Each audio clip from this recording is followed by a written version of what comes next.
नमस्कार। स्वागत है आप सभी का अपने YouTube चैनल भक्ति कथा ऑफिशियल पर। आज हम बात करेंगे गुप्त नवरात्रि 2026 के बारे में। यह कब आरंभ हो रही है, कब समाप्त होंगी, शुभ मुहूर्त क्या है और घट स्थापना का सही समय क्या माना गया है। गुप्त नवरात्रि सनातन धर्म में अत्यंत पवित्र और शक्तिशाली काल माना जाता है। यह मुख्यतः साधना, मंत्र, जाप, ध्यान और देवी दुर्गा के गुप्त स्वरूपों की उपासना का अवसर है। इस वर्ष गुप्त नवरात्रि की शुरुआत 19 जनवरी 2026 सोमवार के दिन हो रही है। इस अवसर पर घट स्थापना का मुहूर्त रहेगा सुबह 7:14 से लेकर 10:46 के बीच में। इस प्रकार हमें 3 घंटे और 32 मिनट का समय प्राप्त हो रहा है।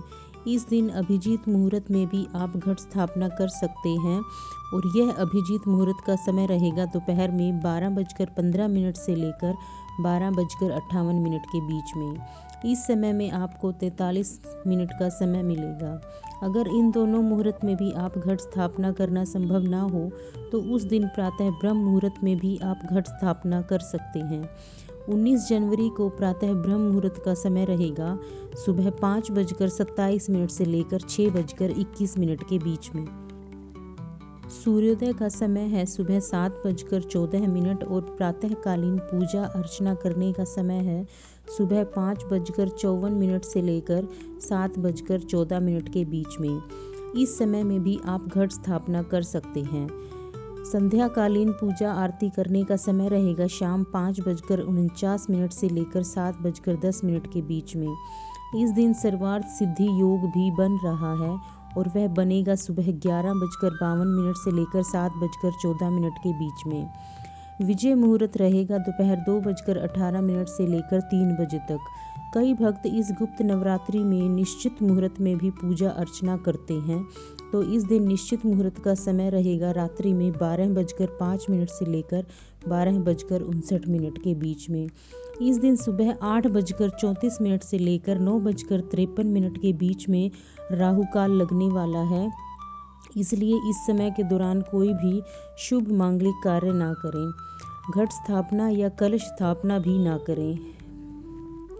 घट स्थापना के ये समय ऐसे शुभ योगों में आते हैं जिसमें देवी की उपासना अधिक फलदायी मानी जाती है। इस समय का चुनाव पंचांग के आधार पर सूर्य, चंद्र और नक्षत्रों की स्थिति के अनुरूप किया जाता है ताकि पूजा का प्रभाव अधिकतम शुभ और सकारात्मक रहे।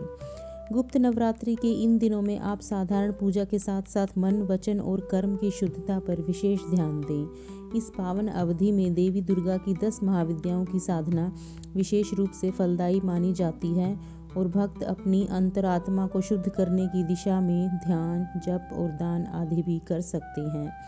अंत में यह कहा जाता है कि गुप्त नवरात्रि का पालन यदि श्रद्धा, अनुशासन और नियम पूर्वक किया जाए तो माता की कृपा अधिक शीघ्र प्राप्त होती है। इसलिए 19 जनवरी से 27 जनवरी के बीच प्रत्येक दिन को भक्ति और सादगी से बिताना श्रेयकर होता है। चाहे आप घर पर साधना करें, व्रत रखें, मंत्र जाप करें या ध्यान करें, यही इस 9 दिन की वास्तविक गुप्त साधना है। अगर आपको यहाँ